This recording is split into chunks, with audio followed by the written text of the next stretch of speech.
And here, while we're connected mind to mind, just think back to your best memory with them. It's a wonderful memory. Tingles with flyby. Daily ASMR videos.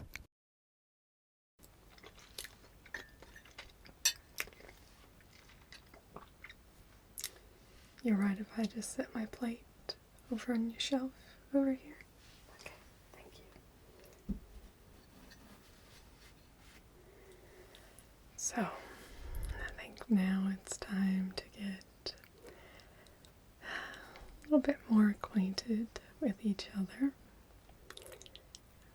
Obviously, gotten to know each other a little bit more over dinner, but I want to move on to a little bit more what my purpose is here for being here with you today.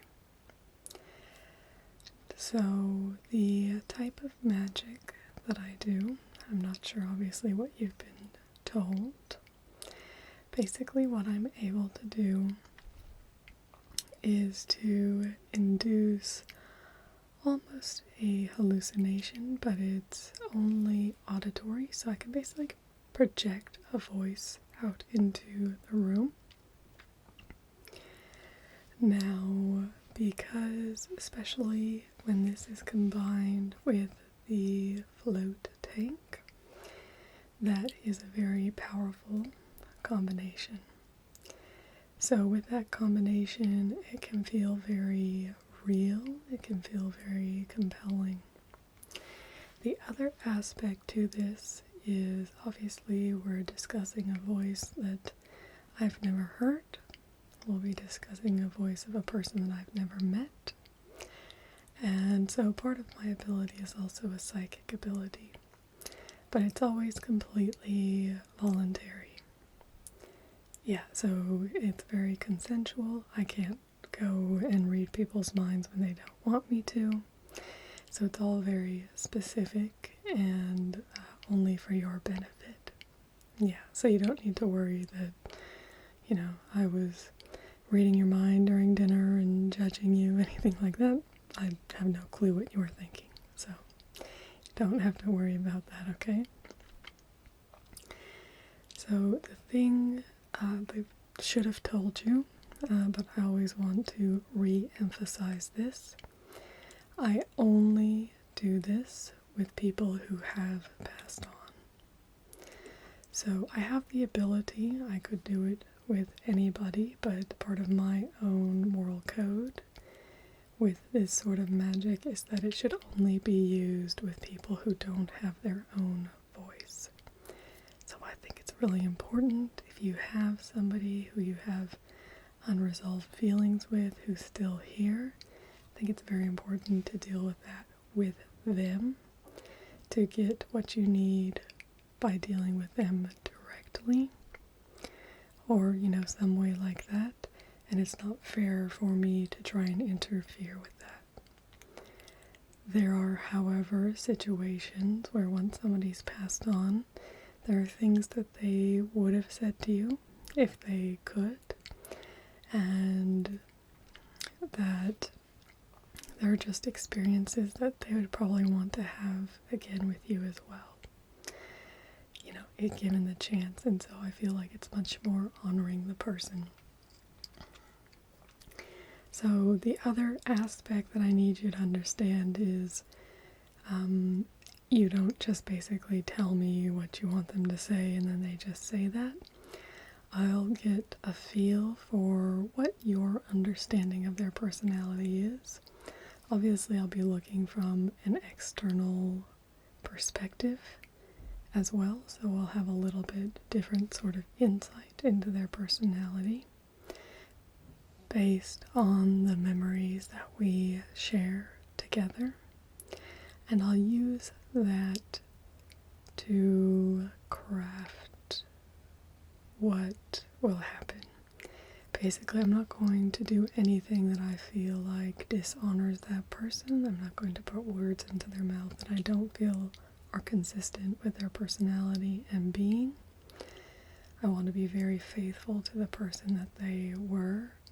It's very important to me that just as you when you're gone, wouldn't want somebody putting words into your mouth that are completely different from what you would say or how you might feel. That's not something I do. Yeah.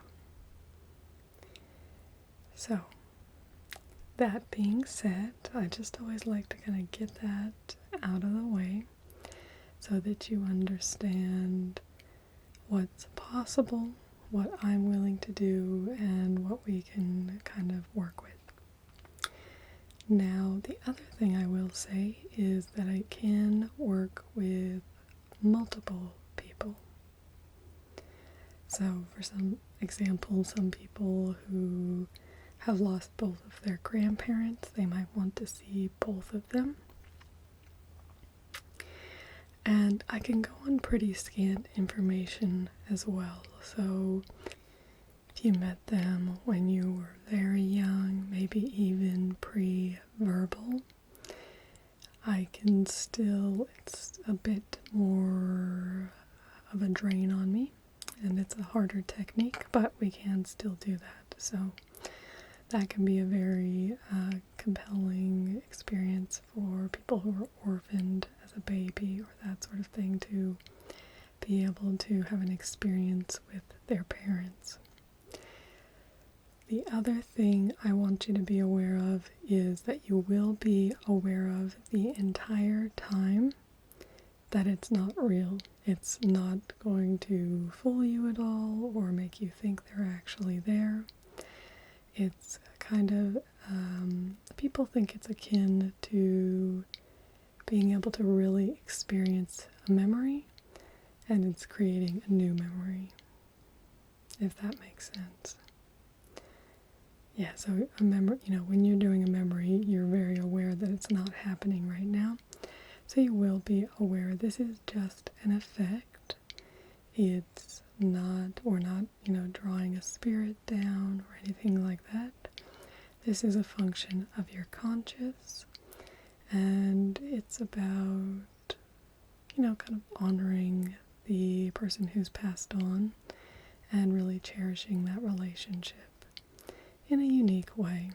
So it's not about trying to interfere with their spirit in another life or anything like that. It's just about us right here, right now, working with the tools that we have to try and just have another experience with them, even though they've passed on.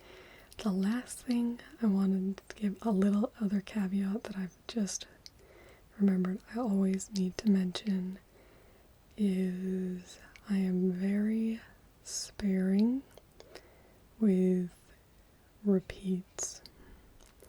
What I mean by that is I won't be coming to your room every night to do this for you. It's important for you to understand that this should be a one-time experience. There can be exceptions to that rule, but it's generally if it's been 5 or 10 years, if there's been a degradation in your own memories or that sort of thing, then I may make an exception, but it's never going to be, in a week we'll be doing the same thing. That being said, if you have other people that you want to have experiences with, that is something that I can do. Okay? So, have you, I'm sure your mind's probably been thinking a lot since they talked to you down at the front desk, thinking what you might want. Your grandparents. And is there any sort of unresolved issues there? Are you worried they wouldn't be proud of something you're doing? Are you, did anything end on a sour note? Okay.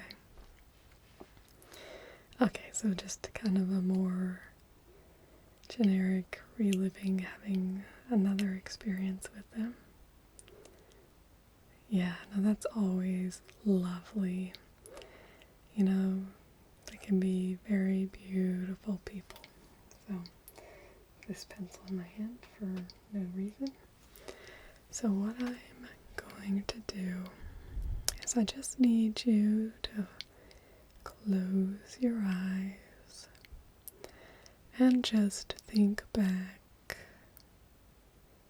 to a particular time with either one or the both of your grandparents.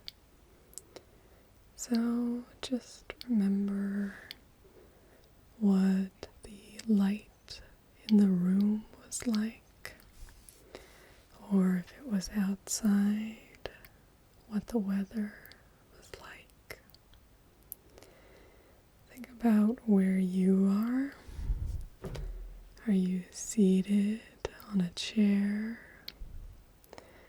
Do you have anything in your hands? Are you doing anything? And now I'm going to be silent for just a little bit as I just let you remember.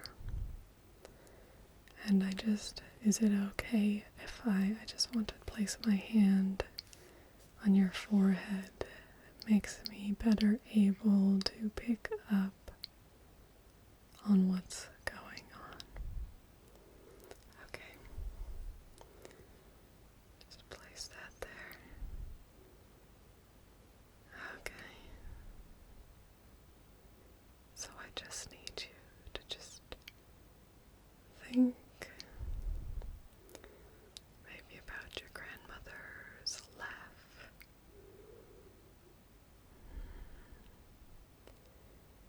Maybe about something that your grandpa always used to say.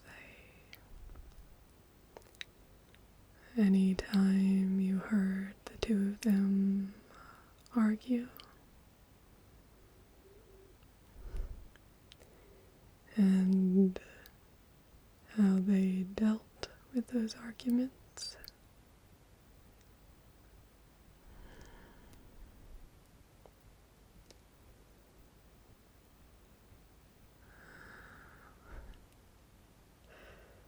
Fascinating people.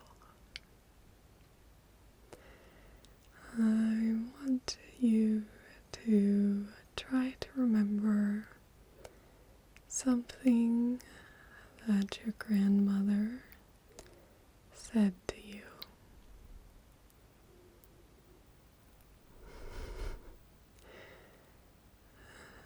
I imagine she probably said that a lot. And something your grandfather said to you.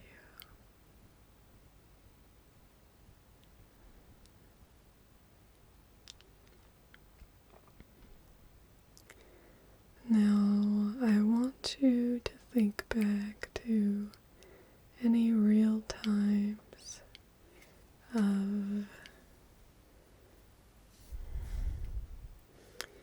of affection between you and your grandparents. Any hugs or a hand on the shoulder or a kiss on the cheek, maybe being tucked into bed.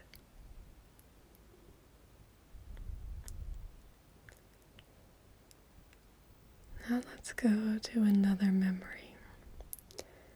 This time, I want you to think of a time when all the families together. Grandparents have everyone together. And I just want you to just remember what that was like.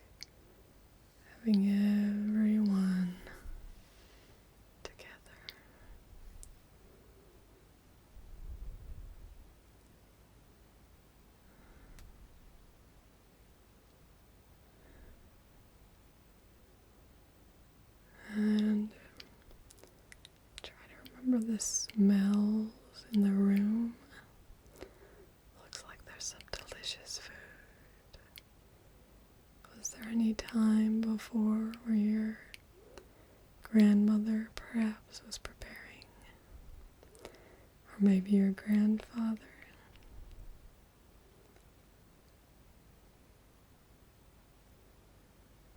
And then just how their children respond to them.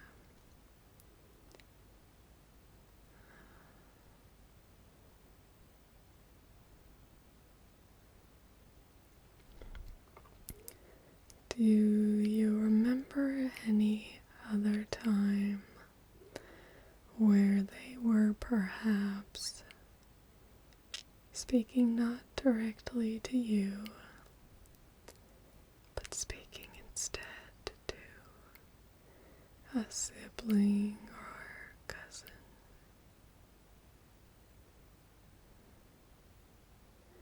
Or maybe even to your own parents?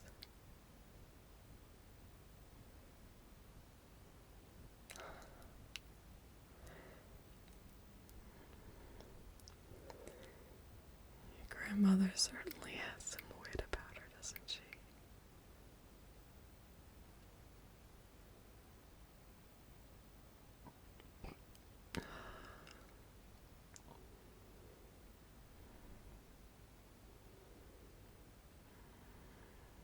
Oh, your grandpa. I know we just ate, but those memories of food are making me hungry. You can keep your eyes closed now, that's okay.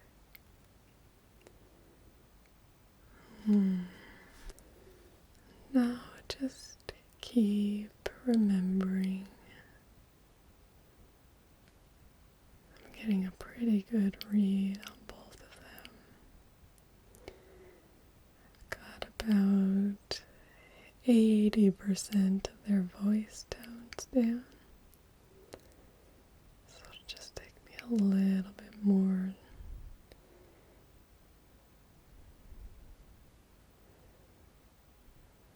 So, have you ever seen your grandparents cry?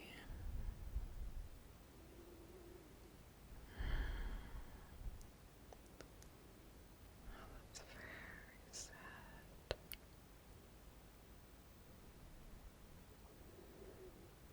I don't want to dwell there. Seems like a big source of pain. Or have you ever seen your grandmother speaking in public?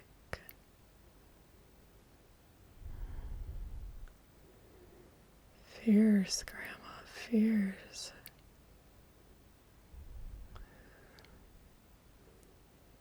And what about your grandfather? Ever seen him speak in public?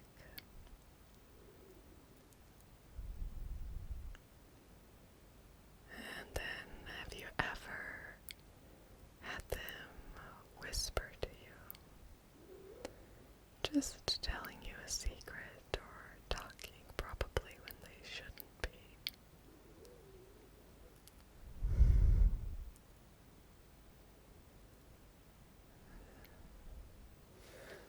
Yeah, no, that's okay. If it's just a wisp of a memory, I'm still picking up plenty of information there. I am, got your grandmother down. It's just more,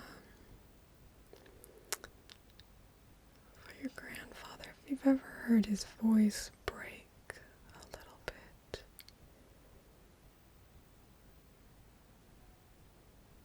Yeah.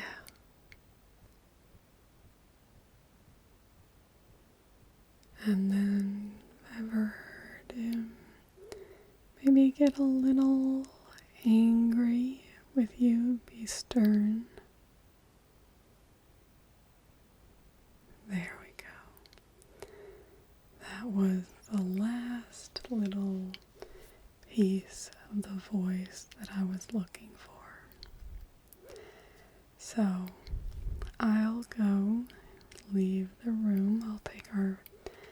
dishes out, just knock on the outside of the door.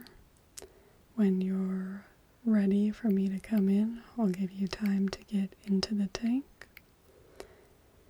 Yeah, so I'll be on the outside of the tank, and the voice will project to inside of the tank. Yeah, I'll be sitting just outside of there, and it projects. It's kind of a psychic type thing. It projects out, but it will sound like it comes from outside of you, not from inside your mind. Yeah.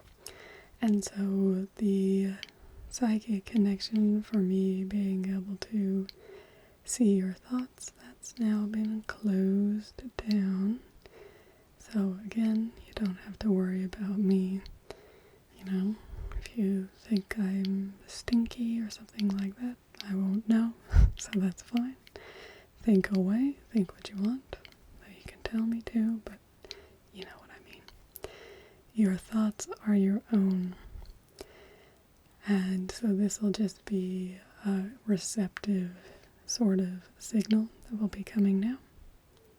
Yeah. So let me just grab our dishes and I will head out. Just knock on the door when you're ready